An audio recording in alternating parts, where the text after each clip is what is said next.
दोस्तों, हर इंसान को अपने जीवन में ये 5 बातें अच्छी तरह से समझ लेनी चाहिए, जिससे उसको जीवन में कभी गरीबी के दिन नहीं देखने पड़ेंगे।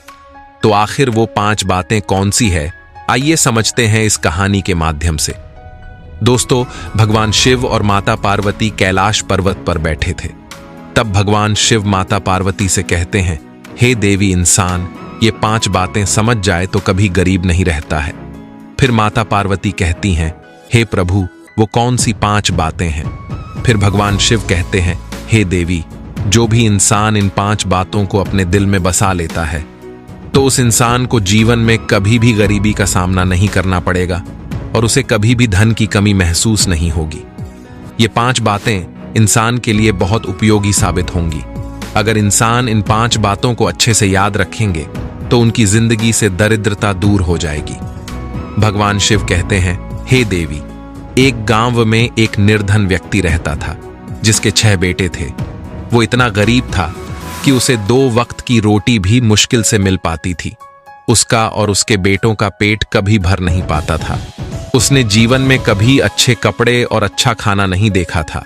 वो निर्धन व्यक्ति अपने बेटों के साथ मिलकर एक सेठ के यहाँ काम करता था और बदले में सेठ उसे हर दिन 1 किलो चावल देता था। वो 1 किलो चावल लेकर घर आता और फिर उससे अपने लिए खाना बनाता। लेकिन उन 1 किलो चावल से बना खाना उस गरीब आदमी और उसके बेटों के लिए काफी नहीं होता था, क्योंकि उनका परिवार काफी बड़ा था। उस निर्धन आदमी के घर में खाने वाले ज्यादा सदस्य थे, इसलिए खाना हमेशा कम पड़ जाता था। अक्सर वे भूखे ही सो जाते थे। भगवान शिव कहते हैं, हे पार्वती, वो व्यक्ति ना तो पढ़ा लिखा था और ना ही उसने अपने बच्चों को पढ़ाया था। इस कारण उसे कोई अच्छा काम भी नहीं मिलता था। अपना पेट पालने के लिए वो और उसके बेटे साहूकार के यहाँ काम करने जाते थे। साहूकार की मजदूरी ही उनकी जीविका का मुख्य स्रोत था। साहूकार भी काफी चतुर था। उसे पता था कि ये अनपढ़ लोगों को कोई और काम नहीं देगा और ना ही इनके घर की हालत ऐसी है कि ये 1 सप्ताह बिना काम के गुजार सके। इसीलिए वो काम के बदले में मात्र 1 किलो चावल देकर उन्हें टाल देता था। भगवान शिव कहते हैं, हे देवी, इस दुनिया में आपकी कमजोरी का फायदा उठाने वाले कई इंसान होते हैं।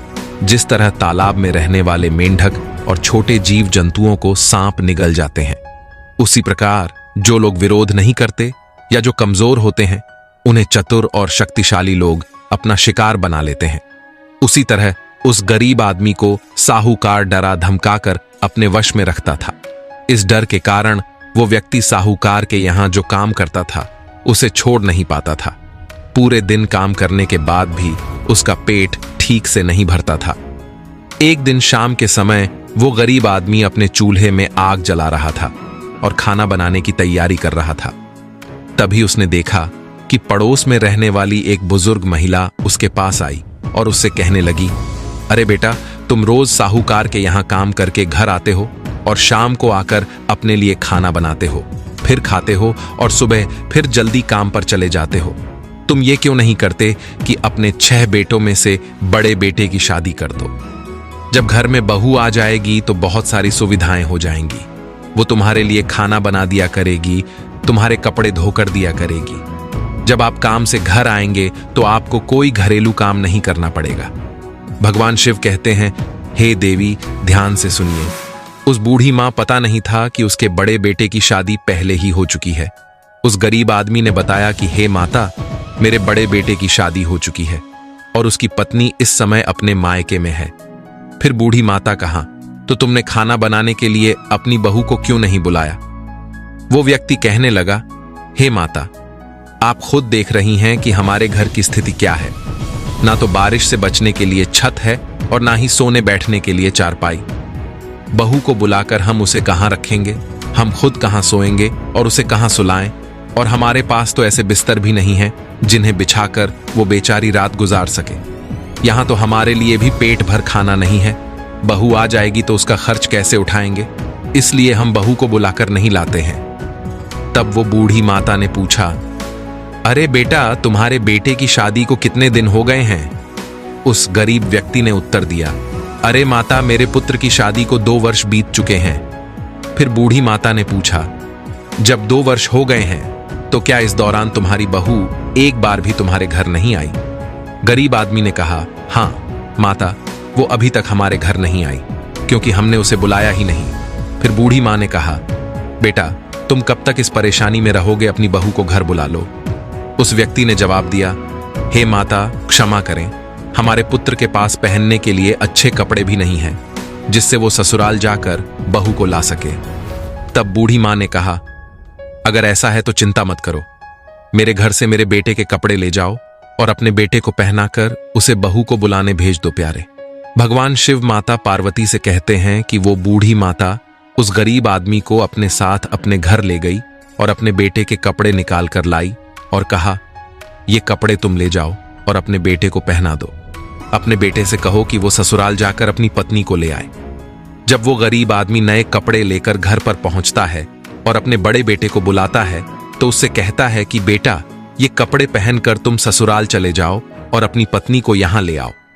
उन कपड़े में सज धज कर वो बेटा ससुराल पहुंचता है, जहां उसके ससुराल वाले उसका बहुत सत्कार करते हैं और वो 3 दिन तक वहां रुकता है। फिर वो अपनी पत्नी को लेकर घर की ओर चल पड़ता है। जैसे ही वो अपने गांव के पास पहुंचता है, उसे ख्याल आता है कि उसके घर में तो टूटी चारपाई है और ठीक से व्यवस्था भी नहीं है जिस पर वो अपनी पत्नी को बिठा सके। अगर इस समय उसकी पत्नी घर जाएगी तो उसे शर्मिंदगी महसूस होगी, इसलिए उसने सोचा कि वह अपनी पत्नी को पड़ोस की बूढ़ी माता के घर पर ही ठहरा देगा। ये सोचकर वो अपनी पत्नी को लेकर उस बूढ़ी महिला के घर जाता है और वहीं पर उसे ठहरा देता है। इसके बाद वो लड़का अपने घर लौट आता है। भगवान शिव कहते हैं, हे पार्वती, उस लड़की को ये नहीं मालूम था कि ये घर उसका नहीं है, बल्कि उसके पति ने उसे किसी और के घर में रुकवाया है। पूरी रात वो बहू उस बूढ़ी माता के घर पर रुकी रही। बूढ़ी माँ का घर बड़ा सुंदर था और बहू समझ रही थी कि ये उसके पति का ही घर है, लेकिन वो बार बार ये सोच रही थी कि उसका पति उसे इस घर में छोड़कर गया तो फिर वापस क्यों नहीं आया। दूसरी ओर जब सुबह होती है तो वो गरीब व्यक्ति अपने बेटों के साथ साहूकार के यहां काम करने चला जाता है। इधर उस बूढ़ी माता ने सोचा कि वो लड़का अपनी बहू को हमारे घर पर छोड़ गया, लेकिन अब तक उसे लेने नहीं आया। बूढ़ी माता ने 2 दिन तक इंतजार किया।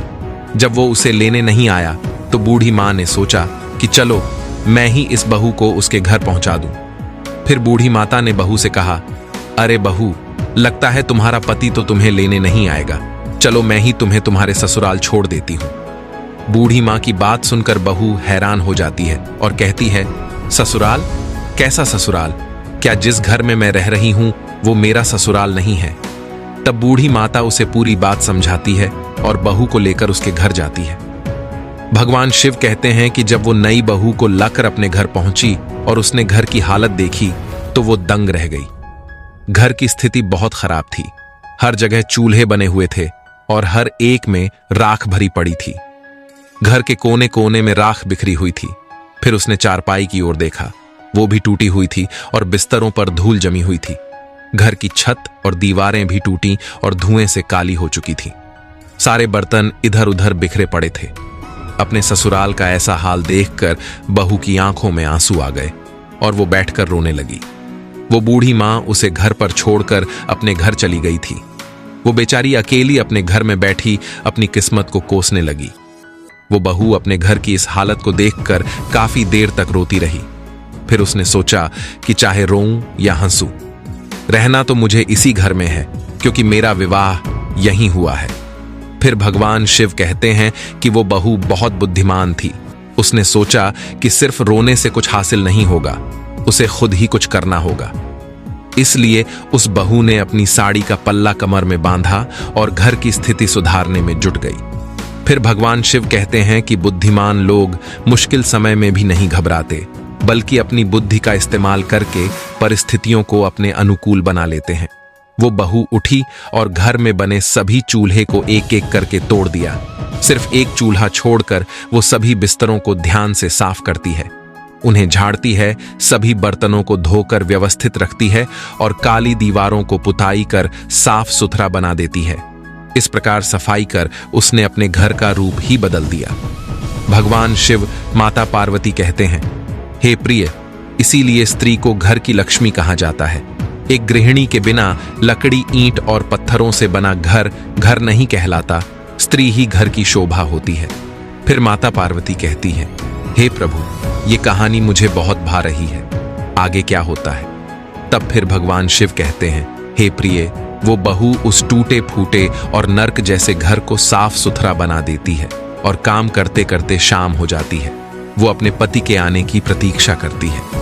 बहुत अंधेरा हो चुका था, लेकिन उसका पति अभी तक अपने भाइयों और पिता के साथ घर नहीं लौटा था। इसलिए वो बहू चिंतित होने लगती है और सोचती है कि वो घर में अकेली है और उसका पति अभी तक नहीं आया है। उसे डर है कि कोई बुरा व्यक्ति उसके घर में ना घुसा आए।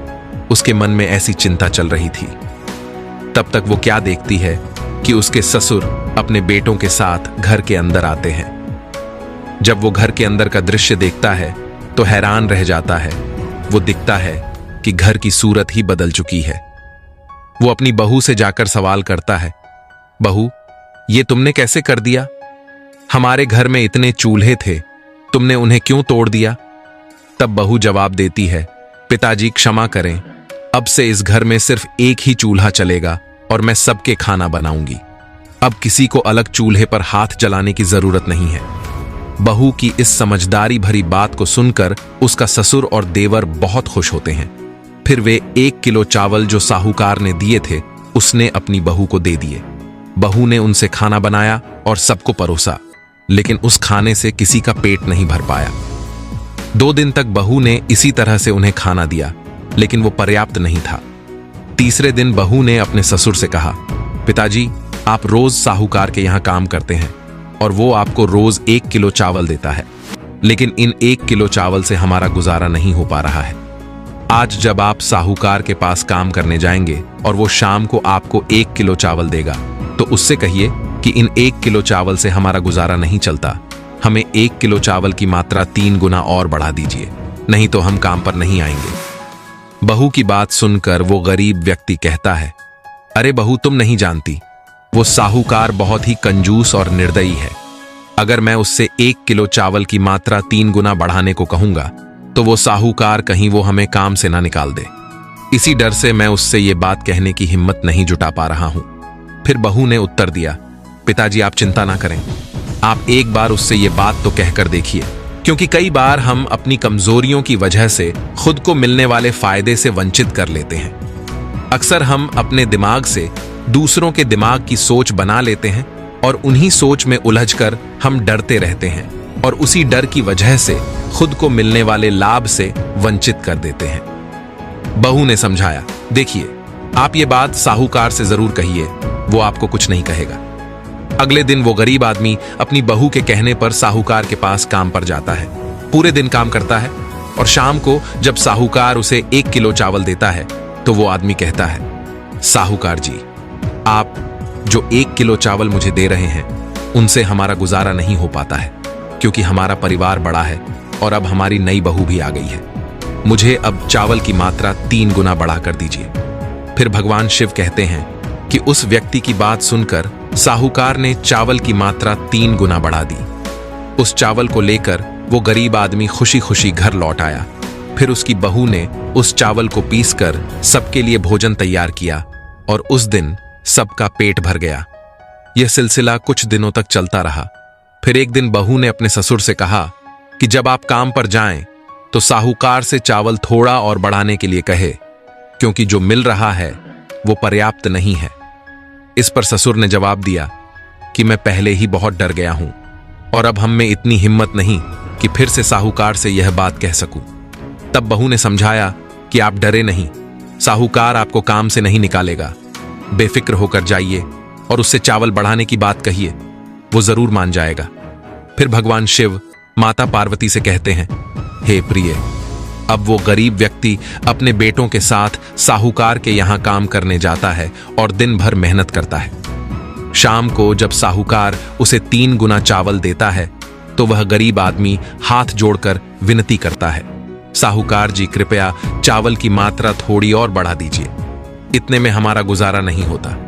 गरीब आदमी की बात सुनकर साहूकार ने चावल की मात्रा 3 गुना और बढ़ा दी। अब वे सभी लोग खुशी खुशी घर लौट आए। इस तरह उस घर की बहू ने रोजाना 3 किलो चावल बचा कर रख लिया और धीरे धीरे काफी चावल जमा कर लिया। एक दिन उसने अपने ससुर से कहा, पिताजी, अगर आप इसी तरह मजदूरी करते रहे तो हम जीवन में कुछ नहीं कर पाएंगे। उन्नति के लिए मनुष्य को अपनी सोच बदलनी चाहिए। जो अपनी सोच को कुएं के मेंढक की तरह सीमित रखता है वो कभी तरक्की नहीं कर पाता और उसका जीवन गुलामी में ही बीत जाता है। छोटी सोच व्यक्ति को गरीबी के दलदल से बाहर नहीं आने देती। जब इंसान बड़ा सोचता है तभी वो बड़ा बन पाता है। समय के साथ इंसान को भी बदलते रहना चाहिए। फिर भगवान शिव माता पार्वती से कहते हैं, हे प्रिय, गरीब व्यक्ति की बहू ने उससे कहा, पिताजी, आप खुद का व्यापार क्यों नहीं शुरू करते? जब हम अपना काम करेंगे तो हमें ज्यादा लाभ होगा। उसकी बात सुनकर वो बोला, अरे बहू, तुम क्या कह रही हो? हमारे पास तो कुछ भी नहीं है, हम अपना काम कैसे कर सकते हैं? तब बहू ने कहा, पिताजी, जो चावल आप लाते थे मैंने उसमें से कुछ बचा कर रख लिया है। अब हमारे पास पर्याप्त चावल है, आप इसे बाजार में बेच दीजिए और एक छोटी दुकान खोल लीजिए। जब हमारा अपना काम होगा तो हमें अच्छा लाभ होगा। गरीब आदमी ने कहा, तुम्हारी बात सही है, लेकिन अगर साहूकार को पता चल गया तो वो हमें छोड़ेगा नहीं। बहू ने जवाब दिया, पिताजी, आप साहूकार के गुलाम नहीं हैं, हमें अपनी मर्जी से काम करने का हक है। फिर भगवान शिव माता पार्वती से कहते हैं कि उस गरीब आदमी ने अपनी बहू के सुझाव पर अमल किया। इस प्रकार उस दिन के बाद से उसने साहूकार के यहां काम करना बंद कर दिया। फिर उन्होंने बाजार में एक दुकान देखी, चावल बेचा और एक किसान के रूप में अपनी खुद की दुकान खोली। धीरे धीरे उनकी दुकान अच्छी चलने लगी और उनका गुजारा भी बेहतर हो गया। शाम को जब वे दुकान से घर लौटते हैं और परिवार के साथ प्रेम पूर्वक भोजन करते हैं, एक दिन बहू ने उनसे कुछ कहा, पिताजी, जब भी आप घर आए कुछ ना कुछ साथ लेकर आए। अगर कुछ ना मिले तो रास्ते में जो भी मिले उसे उठा लाए। इससे घर में धन की बढ़ोतरी होती है और घर जोड़ने की आदत बनती है। आज से जब भी आप घर आएंगे खाली हाथ नहीं आएंगे। ससुर ने जवाब दिया, ठीक है बहू, हम आज से यही करेंगे। अगले दिन वो गरीब आदमी अपनी दुकान पर पहुंचा और अपने सभी बेटों के साथ पूरा दिन वहां बिताया। शाम को जब वो घर लौटते तो वो हमेशा कुछ ना कुछ साथ लेकर आते, चाहे वो रास्ते में पड़ा एक कागज ही क्यों ना हो। बहू उसे संभाल कर कोने में रख देती थी। फिर भगवान शिव कहते हैं कि हे प्रिय, ऐसे ही कुछ दिन बीत गए। एक दिन क्या हुआ, जब वो आदमी दुकान से वापस आ रहा था तो उसे घर ले जाने के लिए कुछ नहीं मिला। वो सोचने लगा कि अगर मैं खाली हाथ घर जाऊंगा तो बहू क्या कहेगी, वो तो नाराज हो जाएगी। फिर उसने देखा कि रास्ते में एक मृत सांप पड़ा है। वो आदमी मृत सांप के पास गया और सोचा कि चलो आज इसे ही घर ले चलता हूं। उसने एक डंडे से सांप को उठाया और घर ले आया। जब उसकी बहू ने देखा कि ससुर जी मृत सांप को घर में लाए हैं तो उसने पूछा, अरे पिताजी, आप ये क्या ले आए हैं? ये तो सांप है, ये घर में लाने की चीज नहीं है। ससुर ने जवाब दिया, बहू, तुमने ही तो कहा था कि हमेशा कुछ ना कुछ लेकर आया करो, खाली हाथ मत आया करो। आज मुझे कुछ नहीं मिला, सिर्फ ये मृत सांप मिला तो मैं इसे ले आया। इसमें मेरी क्या गलती है? बहू ने कहा, कोई बात नहीं, इसे छत पर फेंक दीजिए। बहू ने सांप को छत पर फेंक दिया। फिर भगवान शिव माता पार्वती कहते हैं, हे प्रिय, इधर क्या हुआ कि एक दिन उसी शहर के राजा की रानी का एक कीमती हार एक चील उठा ले गई और आसमान में उड़ने लगी। वो चील उस हार को लेकर उस बहू के घर की छत के ऊपर से गुजरी। चील ने छत पर पड़े मृत सांप को देखा तो चील ने जो कीमती हार लेकर आई थी उसे छत पर ही छोड़ दिया और मृत सांप को उठाकर ले गई। जब अगले दिन वो बहू अपने वस्त्र सुखाने के लिए छत पर गई तो उसकी नजरें एक हार पर पड़ी। वो हार उठाकर ले आई और उसे देखकर बहुत खुश हुई, क्योंकि वो एक कीमती हीरे का हार था। उसने उस हार को अपने संदूक में छिपा दिया। इस बीच पूरे शहर में यह खबर फैल गई कि एक चील रानी का हार लेकर उड़ गई है। राजा ने राज्य में घोषणा करवाई और अपने सैनिकों को चारों ओर भेजा कि पता लगाएं कि वो चील हार को कहां ले गई है। जो कोई भी उस हार को ढूंढ लाएगा और राज दरबार में पहुंचाएगा, उसे राजा द्वारा बड़ा इनाम दिया जाएगा। राज्य के सभी लोग उस हार की खोज में जुट गए। इसी बीच उस बहू को भी पता चला कि रानी का हार लौटाने वाले को राजा बहुत बड़ा इनाम देंगे। लेकिन राजा कई दिनों तक इंतजार करता रहा। कोई भी उस हीरे के हार को लेकर नहीं आया। अब राजा को गुस्सा आने लगा। उसने अपने सैनिकों और मंत्रियों से कहा कि राज्य में यह खबर फैला दो कि हार अभी तक नहीं मिला है। अगर वह हार किसी को मिल गया है और उसे किसी के घर में पाया गया तो राजा उसे कठोर दंड देगा। जब यह खबर उस गरीब व्यक्ति को पता चली तो उसने अपनी बहू से कहा कि राजा का हार चोरी हो गया है। शुरुआत में तो राजा ने हार ढूंढने वाले को इनाम देने की बात कही थी, पर अब उन्होंने ऐलान किया है कि जिसके पास भी वो हार होगा उसे सजा मिलेगी। बहू तो जानती थी कि हार उसी के पास है, लेकिन उसने ये बात अपने ससुर को नहीं बताई। बहू ने अपने ससुर से कहा, पिताजी आप एक काम कीजिए, एक नकली पोथी पथरा लेकर राजा के दरबार में ज्योतिषी बनकर जाइए और राजा के सामने पोथी पथरा खोलकर कहिए कि उनका कीमती हार उनके महल के पीछे कचरे के ढेर में पड़ा है। बहू की यह बात सुनकर वो आदमी घबरा गया और बोला, क्या तुम पागल हो गई हो? मैं तो उस हार के बारे में जानता भी नहीं हूं। अगर मैं राजा के सामने झूठ बोलूंगा तो राजा मुझे बड़ी सजा देगा। फिर बहू ने उत्तर दिया, पिताजी आप डर क्यों रहे हैं? जो मैं कह रही हूं बस वही कीजिए। इस तरह उस गरीब बहू की बातों पर भरोसा करके वो आदमी नकली ज्योतिषी बन गया और पोथी लेकर राजा के दरबार में पहुंच गया। उसने राजा से कहा, महाराज मैं एक बहुत विद्वान ज्योतिषी हूं। मैंने आपके हार का पता लगा लिया है। वो आपके महल के पीछे कूड़े में पड़ा है। राजा ने जब उसकी बातें सुनी तो उन्होंने अपने सिपाहियों को बुलाया और कहा कि जाकर महल के पीछे के कूड़े में से हार को ढूंढो। फिर भगवान शिव माता पार्वती से कहते हैं, हे प्रिय, राजा के सैनिक आने से पहले ही बहू ने राजमहल के पीछे जाकर हार को कूड़े में फेंक दिया और फिर वो चुपचाप अपने घर वापस चली गई। उधर जब राजा के सैनिक उस हार को खोजने महल के पीछे गए तो उन्हें वो हार मिल गया और उन्होंने उसे राजा को सौंप दिया। राजा उस गरीब व्यक्ति से बहुत प्रसन्न हुआ और बोला, तुमने हमारा हार ढूंढ निकाला, इसलिए तुम हमसे जो चाहो मांग लो। तब वो व्यक्ति बोला, हे राजन, कृपया मुझे क्षमा करें। मैं अपने घर जाकर अपनी बहू और बच्चों से सलाह करके ही आपसे कुछ मांगूंगा। राजा ने कहा, ठीक है, जाओ और अपने परिवार से सलाह लेकर आओ। अब वो गरीब व्यक्ति अपनी बहू के पास गया और बोला कि राजा उससे इनाम मांगने को कह रहा है, मैं क्या मांगू? फिर बहू ने कहा, पिताजी आप जाकर पहले राजा से वचन ले लीजिए, फिर उसके बाद में जब वो वचन दे दे तब उससे मांगिए कि महाराज इस बार दिवाली पर किसी के भी घर में दिया ना जले। राज्य का कोई भी व्यक्ति अपने घर में दिया ना जलाए। बहू की बात सुनकर वो गरीब आदमी डर गया और बोला, बहू ये तुम क्या कह रही हो? राजा मुझे फांसी पर लटका देगा। बहू ने कहा, पिताजी आप घबराइए नहीं, जो मैं कह रही हूं वही कीजिए। बहू के बार बार आग्रह करने पर वो गरीब आदमी राजा के पास गया और बोला, हे राजन, पहले आप वचन दीजिए, तभी मैं आपसे कुछ मांगूंगा। अगर आप वचन नहीं देंगे तो मैं कुछ भी नहीं मांगूंगा। राजा ने प्रतिज्ञा की और घोषणा की कि जो भी आप मांगेंगे हम वही आपको प्रदान करेंगे। व्यक्ति ने राजा से वही कहा जो उसकी बहू ने उसे बताया था। उसने कहा कि इस वर्ष दिवाली आ रही है और हमारी आपसे ये इच्छा है कि इस दिवाली पर राज्य का कोई भी निवासी अपने घर में दीपक ना जलाए। पूरे नगर में अंधकार होना चाहिए और दीपक केवल हमारे घर में ही जलना चाहिए। गरीब आदमी की बात सुनकर राजा क्रोधित हो गए और बोले, क्या तुम्हारा दिमाग खराब हो गया है? मैं कैसे पूरे राज्य को अंधेरे में डुबो दूं? गरीब आदमी ने कहा, महाराज क्रोध क्यों करते हो? अगर आप नहीं देना चाहते तो मना कर दीजिए। बहुत विचार विमर्श के बाद राजा ने कहा, ठीक है, हमने वचन दिया है तो हम उसे निभाएंगे। राजा ने नगर में घोषणा करवा दी कि इस दिवाली पर कोई भी दीपक नहीं जलाए, केवल उस व्यक्ति के घर में ही दीपक जलेगा। प्या जब धनतेरस आई तो किसी के भी घर में दीपक नहीं जला, सिवाय उस व्यक्ति के घर में जहां उसकी बहू ने दीपक जलाया। जब शाम को माता लक्ष्मी रिद्धि सिद्धि के साथ उसी नगर में आई तो उन्होंने देखा कि पूरे नगर में अंधेरा छाया हुआ है।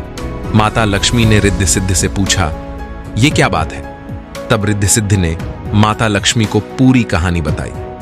दोस्तों, आप तो जानते ही हैं कि माता लक्ष्मी वहीं ठहरती हैं जहां प्रकाश होता है, प्रेम होता है, झगड़े नहीं होते, शांति होती है और उजाला होता है। अब लक्ष्मी जी रिद्धि सिद्धि के साथ पूरे राज्य में प्रकाश की खोज में निकल पड़ती है। प्रकाश को ढूंढने ढूंढते जब माता लक्ष्मी आगे को बढ़ी तो वो क्या देखती है कि उसी गरीब आदमी के घर में घी का दीपक जल रहा था और उसके घर वाले सब सो रहे थे। इधर माता लक्ष्मी उस गरीब के घर में जाकर बैठ जाती है और उसके घर पर अपनी कृपा बरसाती है। उसकी छोटी सी झोपड़ी को महल में बदल देती है और उसके घर को धन दौलत से भर देती है। सुबह जब उस बहू की आंख खुलती है तो उसने देखा कि उसका घर तो एक भव्य महल के रूप में बदल चुका है। उसने अपने पति और देवर को जगाया तो सब लोग यह देखकर बड़े प्रसन्न होते हैं। उनकी आंखों में खुशी के आंसू छलक आते हैं। इधर जब दिवाली समाप्त हो जाती है तो बहू ने अपने ससुर से कहा, पिताजी आप राजा के पास चले जाइए। पूरे राज्य में दीपक न जलने के कारण राजा बड़ा गुस्से में होगा। राजा से कहना कि हमारे राज्य पर बहुत बड़ी विपत्ति आने वाली थी, सो अंधेरा होने के कारण वो विपत्ति टल गई। गरीब आदमी ने वही किया। वो राजा के दरबार में गया। उस समय राजा बड़े ही क्रोध में बैठा था।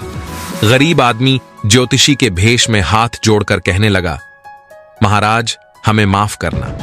इन 3 में जो अंधेरा इस राज्य में रखवाया गया था, किसी के घर में दीपक नहीं जलवाया था। इसकी वजह यह थी कि आपके राज्य पर एक बहुत बड़ी आपदा आने वाली थी।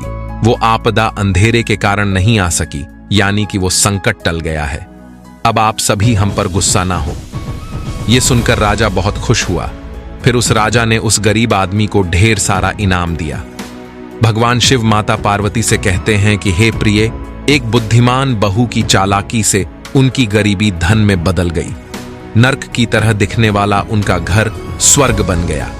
कहा जाता है कि बुद्धिमत्ता और समझदारी से किया गया काम हमेशा सफल होता है और वह आपको खुशियों की ओर ले जाता है। फिर भगवान शिव कहते हैं, हे प्रिय, जो व्यक्ति मेरी इन 5 बातों का ध्यान नहीं रखता वो हमेशा गरीबी में फंसा रहता है। पहला, जो व्यक्ति हिम्मत और साहस से खाली होता है और समय पर काम नहीं करता वो गरीब बना रहता है। दूसरा, जो बिना सोचे समझे जल्दबाजी में काम करता है और किसी काम को करने से पहले घबरा जाता है वो हमेशा गरीब रहता है। तीसरा, जो व्यक्ति प्रयास नहीं करता, समय के साथ नहीं बदलता और बड़ा नहीं सोचता वो गरीब बना रहता है। चौथा, जो व्यक्ति दूसरों पर निर्भर रहता है और आत्मनिर्भर नहीं बनता, थोड़े में ही संतुष्ट हो जाता है, वो हमेशा गरीब रहता है। पांचवा, जिस घर में स्त्री का सम्मान नहीं होता, जहां स्त्री को पीड़ित किया जाता है, जहां हमेशा झगड़े होते हैं, जहां के पुरुष क्रोधी और अहंकारी होते हैं, जहां के पुरुष पराई स्त्रियों में आसक्त रहते हैं, उस घर से कभी गरीबी नहीं जाती है। इस तरह से भगवान शिव ने 5 बातें बताई। जो इंसान इन 5 बातों को जीवन में याद रखता है वो कभी गरीब नहीं रहता। फिर माता पार्वती कहती हैं, हे प्राणनाथ, आपने मुझे एक बहुत सुंदर कहानी सुनाई। इस कहानी को सुनकर हमारा समय बहुत अच्छा बीता और हमें ज्ञान भी प्राप्त हुआ। इतना कहकर भगवान शिव इस कहानी को समाप्त करते हैं। दोस्तों, आज की ये वीडियो आपको अच्छी लगी हो तो हमारे चैनल को सब्सक्राइब जरूर करें और कमेंट हर हर महादेव जरूर लिखें। मिलते हैं अगली वीडियो में। आप अपना ख्याल रखें।